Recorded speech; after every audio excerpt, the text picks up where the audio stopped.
بسم اللہ الرحمن الرحیم نحمده ونصلی علی رسولہ الکریم والحمد للہ رب العالمین۔ آج ہم ریاض الصالحین کے حصہ پنجم کا پہلا سبق شروع کرنے جا رہے ہیں، اور یہ سبق ہے باب کرامات الاولیاء و فضلہم، یعنی اولیاء اللہ کی کرامت اور ان کے فضل کا بیان۔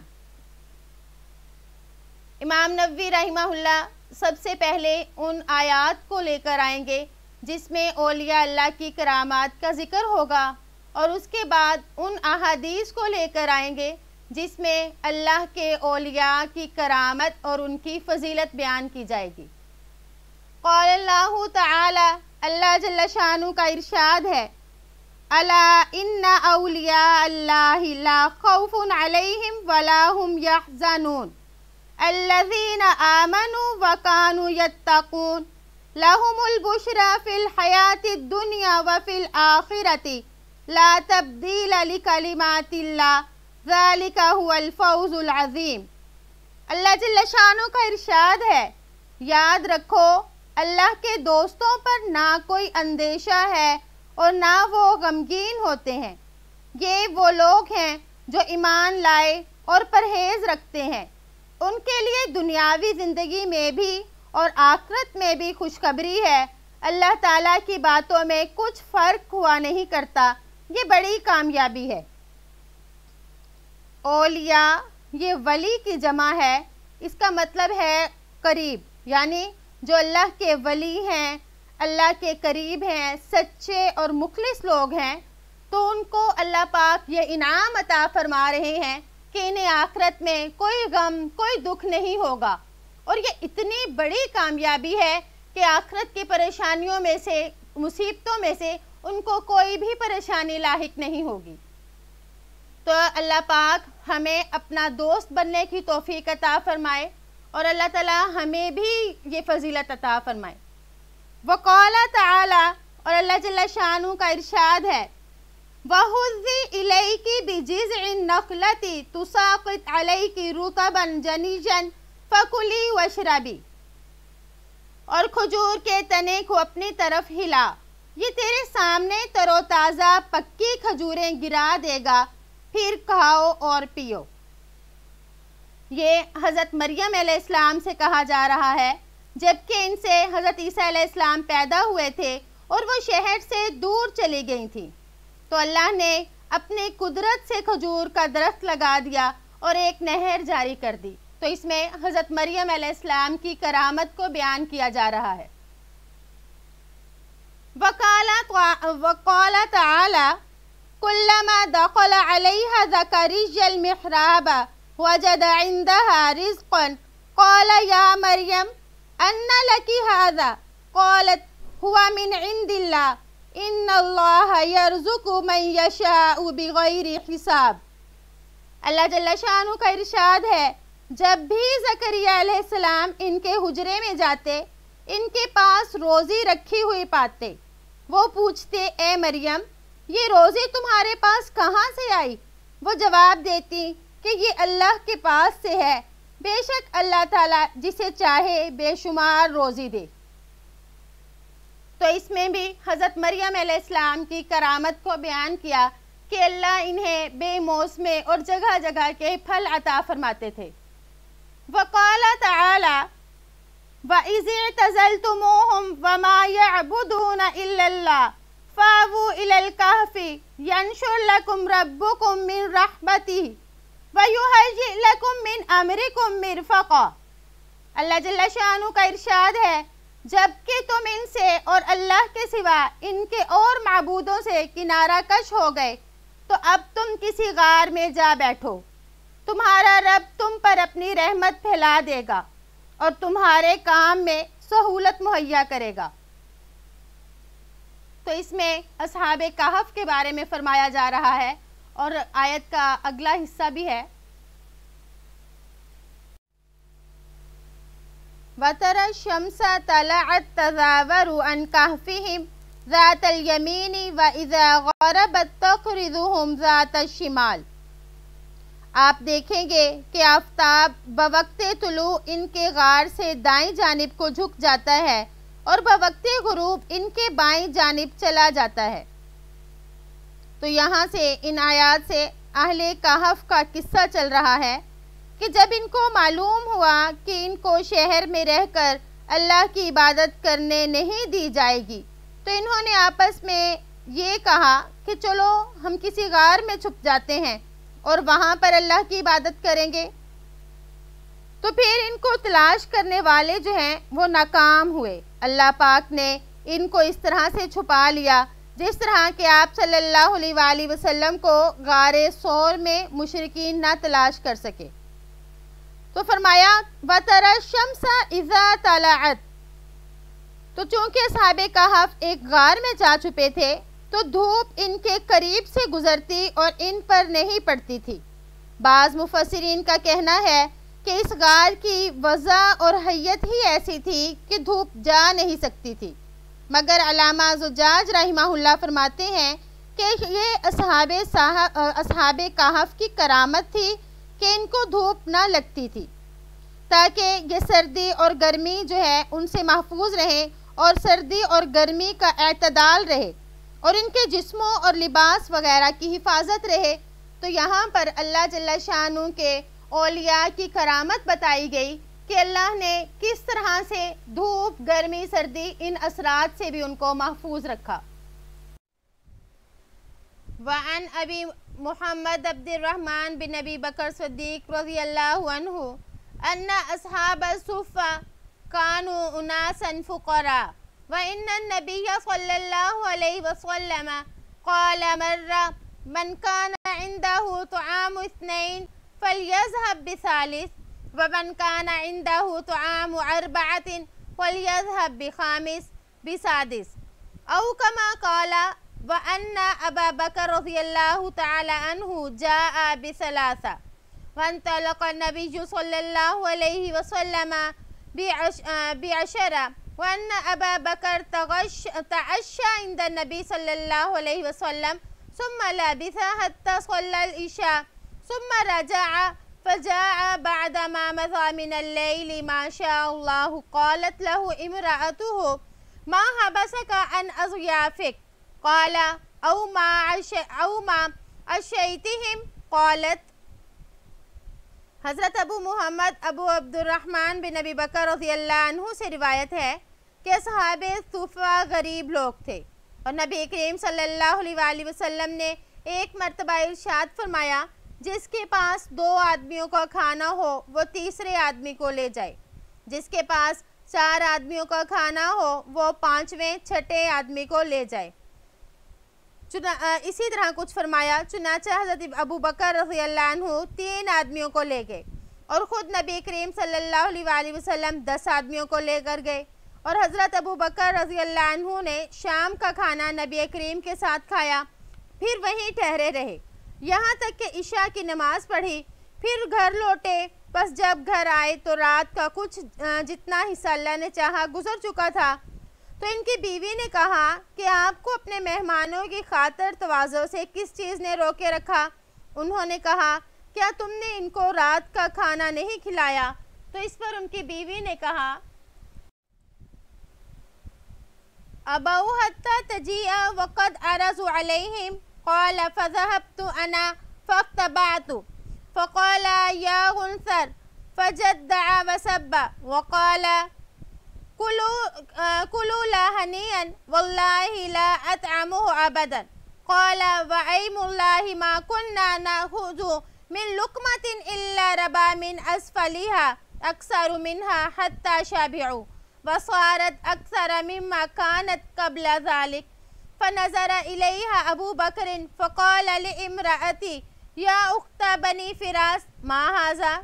قالت لا وقرة عيني لهي الآن أكثر منها قبل ذلك ب3 مرات فأكل منها أبو بكر وقال إنما كان ذلك من الشيطان يعني يمينه ثم أكل منها لقمة ثم حملها إلى النبي صلى الله عليه وسلم فأصبحت عنده وكان بيننا وبين قوم عهد فمضى الأجل فتفرقنا 12 رجلا مع كل رجل منهم أناس الله أعلم كم مع كل رجل فأكلوا منها أجمعون. تو انہوں نے فرمایا کہ آپ کے آنے تک کھانے سے انکار کر دیا، ورنہ گھر والوں نے تو ان کو کھانا پیش کر دیا تھا.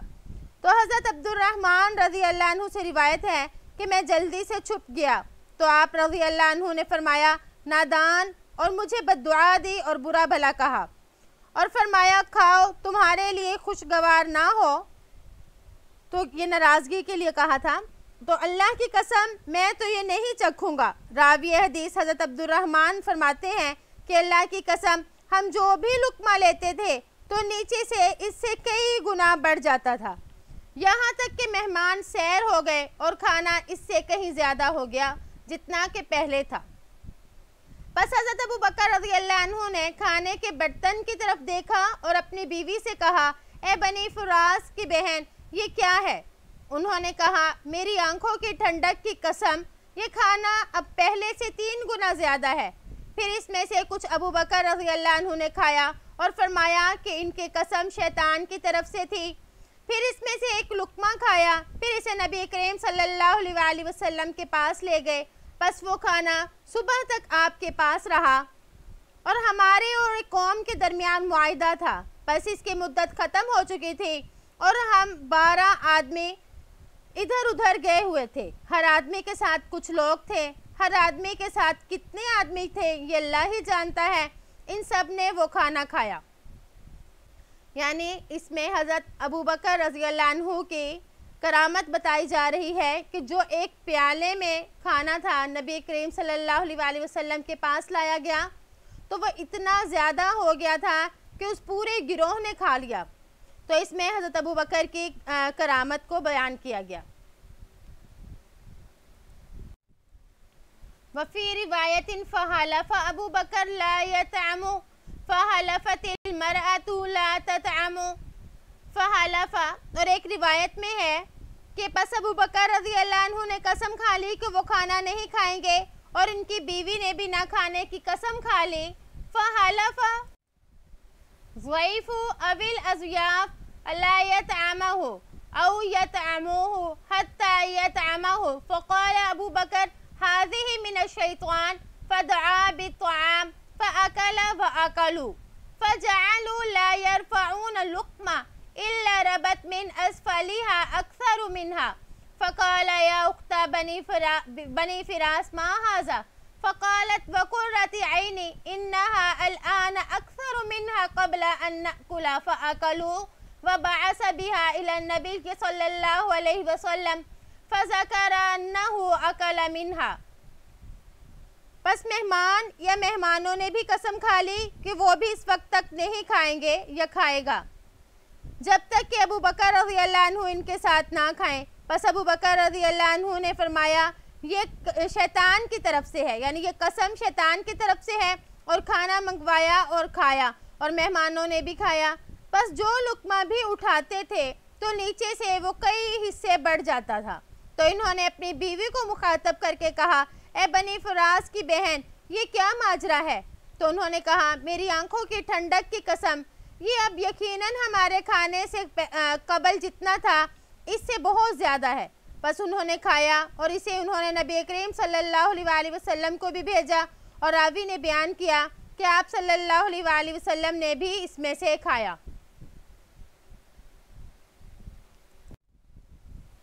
وفی روایت ان ابا بکر قال لعبد الرحمن دونك اضیافك فإني منطلق إلى النبي صلى الله تعالى عليه وسلم فافرغ من كراهم قبل أن أجيء. فانطلق عبد الرحمن فأتاهم بما عنده فقال اطعموا فقالوا أين رب منزلنا قال اطعموا قالوا ما نحن بآكلين حتى يجيء رب منزلنا قال اقبلوا عنا كراكم فإنه إن جاء ولم تطعموا فلنلقين منه فأبوا فعرفت أنه يجد علي. فلما جاء تناهيت عنه فقال ما صنعتم فاخبروه فقال يا عبد الرحمن فسكت ثم قال. اور ایک روایت میں ہے کہ حضرت ابو بکر رضی اللہ عنہ نے اپنے بیٹے یعنی عبد الرحمن سے کہا کہ تم اپنے مہمانوں کی دیکھ بھال کرو، میں نبی کریم صلی اللہ علیہ وآلہ وسلم کی خدمت میں جا رہا ہوں، تم میرے آنے تک ان کی مہمان نوازی سے فارغ ہو جانا. پس عبد الرحمن گئے اور جو کچھ تھا مہمانوں کے سامنے لا کر رکھ دیا اور عرض کیا کھاؤ. مہمانوں نے کہا ہمارے گھر والے کہاں ہیں؟ عبد الرحمن رضی اللہ عنہ نے کہا آپ لوگ ہماری طرف سے اپنے مہمان نوازی قبول کریں، اس لیے کہ اگر وہ آگے جب کہ آپ لوگوں نے کھانا نہیں کھایا ہوگا تو ہمیں ان کا عتاب سہنا پڑے گا. لیکن انہوں نے انکار کر دیا. پس میں نے جان لیا کہ وہ مجھ پر ناراض ہوں گے. پس جب وہ تشریف لائے تو میں ان سے ایک طرف ہو گیا. آپ نے پوچھا تم لوگوں نے کیا کیا؟ انہوں نے بتلایا. پس انہوں نے آواز دی اے عبد الرحمن. میں خاموش رہا. ثم قال، پھر فرمایا یا عبد الرحمن فسکت فقال یا غنثر اقسمت علیک ان کنت تسمع صوتی لما جئت فخرجت فقلت سل اضیافک فقالوا صدق اتانا بک فقال انما انتظرتمونی واللہ لا اطعمه الليل فقال الآخرون واللہ لا نطعمه حتى تطعمه فقال ویلکم ما لکم لا تقبلون عنا قراکم ہاتی طعامک فجاء به فوضع يده فقال بسم اللہ الاولى من الشیطان فاکل واکلوا. فقال اے عبد الرحمن، تو میں خاموش رہا اور انہوں نے کہا اے نادان بچے، میں تجھے قسم دیتا ہوں کہ اگر تو میری آواز سن رہا ہے تو تو چلا آ. چنانچہ میں نکل کر آیا اور کہا آپ اپنے مہمانوں سے پوچھ لیں. انہوں نے کہا عبد الرحمن نے سچ کہا، یہ ہمارے پاس کھانا لائے تھے. تو حضرت ابو بکر رضی اللہ عنہ نے فرمایا تو تم میرے انتظار میں رہے، خدا کی قسم آج کی رات کھانا نہیں کھاؤں گا. پس دوسروں نے کہا اللہ کی قسم ہم بھی جب تک آپ نہیں کھائیں گے ہم نہیں کھائیں گے. تو آپ رضی اللہ عنہ نے فرمایا افسوس ہے تم پر، تمہیں کیا ہے کہ تم ہماری مہمان نوازی قبول نہیں کرتے، لاؤ اپنا کھانا. پس عبد الرحمن رضی اللہ عنہ لائے. پس آپ رضی اللہ عنہ نے اس میں اپنا ہاتھ ڈال کر فرمایا پہلی حالت شیطان کی طرف سے تھی. پس آپ رضی اللہ عنہ نے بھی کھایا اور باقی سب نے بھی کھایا. پہلی حالت سے مراد یہ ہے کہ یعنی جب قسم کھائی تھی کہ کھانا نہیں کھائیں گے تو یہ شیطان کی طرف سے قسم تھی. تو اس کا مطلب یہ ہوا کہ اگر کوئی ایسی قسم کھا لی جائے کہ جس کے بعد یہ لگے کہ اس قسم کے علاوہ میں فائدہ ہے تو پھر وہ یہ کرے کہ اپنی قسم کا کفارہ ادا کر دے. اور حضرت ابو بکر صدیق رضی اللہ تعالیٰ عنہ کی جو بیوی نے فرمایا تھا وقرۃ عینی کہ اے میری آنکھ کی ٹھنڈک کی قسم. تو اس میں یہ کہا جاتا ہے کہ یہ قسم اس وقت کھائی تھی جب کہ غیر اللہ کی قسم کھانے سے بھی روکا نہیں گیا تھا. تو بعض تو فرماتے ہیں کہ یہاں پہ قرۃ العین جو فرمایا یہ کیونکہ عربی کا محاورہ ہے، اس سے مراد محبوب کے دیدار اور اس دیدار سے حاصل ہونے والی لذت اور خوشی جو ہوتی ہے اس کو اس سے تعبیر کیا جاتا ہے. تو بعض فرماتے ہیں کہ اس سے مراد حضرت ابو بکر رضی اللہ عنہ ہے، یا بعض کہتے ہیں کہ اس سے مراد نبی کریم صلی اللہ علیہ وآلہ وسلم کی ذات اقدس ہے. بہرحال اس حدیث مبارک میں حضرت ابو بکر رضی اللہ عنہ کی کرامت کا ذکر کیا کہ کھانا جتنا پہلے تھا کھانا کھانے کے بعد اس میں کمی ہونے کی بجائے اضافہ ہوتا رہا.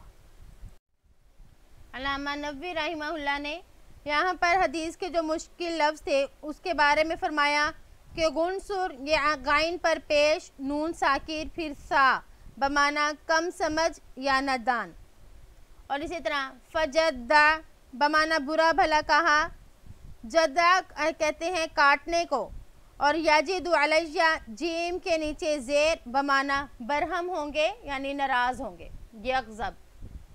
تو یہاں پہ ان الفاظ کے معنی بتا دیے. تو دیکھیں کہ آپ صلی اللہ علیہ وآلہ وسلم کے اصحاب سے کس طرح سے کرامات ظاہر ہوتی تھی، کیونکہ وہ اللہ کے پکے سچے ولی تھے. ہر اس کام کو کرتے تھے جس کا اللہ اور اس کے نبی نے حکم دیا، ہر اس کام سے بچتے تھے جس کاموں سے بچنے کا اللہ اور اس کے نبی نے حکم دیا. تو ہمیں بھی چاہیے کہ ہم ان اولیاء اللہ کے قصے، ان اولیاء اللہ کے بارے میں پڑھیں کہ وہ کتنے بلند ہستیاں تھیں، اور ان کے ساتھ عقیدت رکھیں، اور اس کے ساتھ ساتھ ہم بھی ایسے ہی اللہ اور اس کے رسول کے بتائے ہوئے طریقوں کے مطابق زندگی بسر کریں. امید ہے کہ آپ کو آج کا سبق سمجھ آ گیا ہوگا. اللہ تعالیٰ سے دعا ہے کہ اللہ پاک ہمیں اپنا ولی بننے کی توفیق عطا فرمائے. السلام علیکم ورحمۃ اللہ وبرکاتہ.